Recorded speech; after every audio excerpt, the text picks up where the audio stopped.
Welcome to Ancient Indian Stories.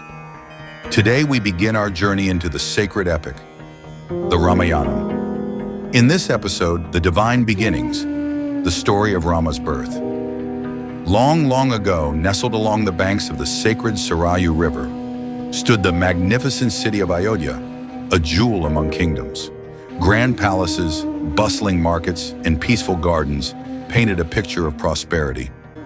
At the heart of this flourishing realm ruled King Dasharatha, a wise and valiant monarch from the Ikshvaku dynasty, a lineage said to descend from the sun god himself.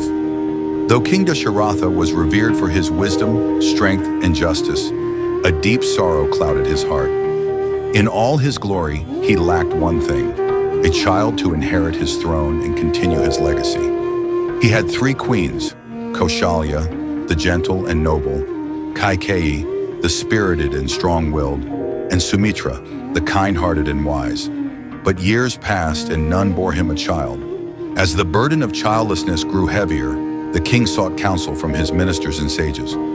It was the great sage Vasishtha who advised him to perform a powerful and sacred ritual, the Putrakameshti Yajna, a Vedic ceremony meant to invoke divine blessings for progeny. The sage Rishashringa, known for his purity and mystical powers, was invited to conduct the ritual. The preparations began in earnest.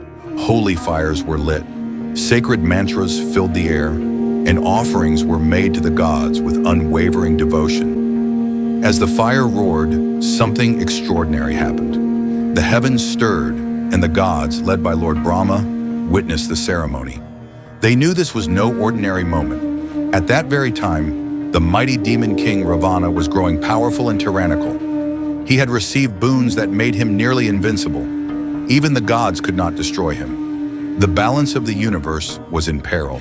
To restore dharma, the cosmic order, Lord Vishnu, the protector of the universe, decided to descend to earth in human form. From the flames of the yajna emerged a celestial figure, glowing like the midday sun, holding a golden vessel filled with divine nectar. Payasam, blessed by the gods themselves. The divine messenger addressed the king. O Dasharatha, the gods have heard your prayers. This nectar will bless you with sons of great virtue and divine purpose, distributed among your queens, and your lineage shall flourish. With trembling hands and a heart full of gratitude, Dasharatha accepted the vessel. He gave half to Queen Kaushalya, a quarter to Queen Kaikeyi, and the remaining half he split again and gave to Sumitra. In time, the blessings bore fruit. On a day of great celestial alignment, under the star Punarvasu, Queen Kaushalya gave birth to a child whose face shone with divine light. Rama, the incarnation of Lord Vishnu, born to uphold truth and righteousness.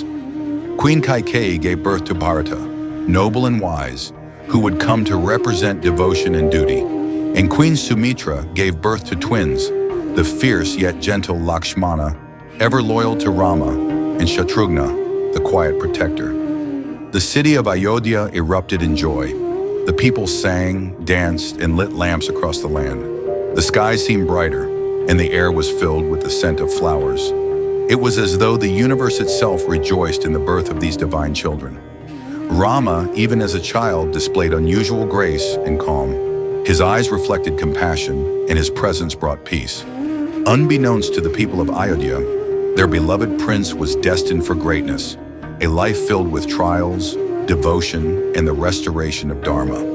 Thus began the divine story of Rama, not just a prince, but the Maryada Purushottam, the ideal man, the perfect son, the righteous king, and a symbol of virtue for all time.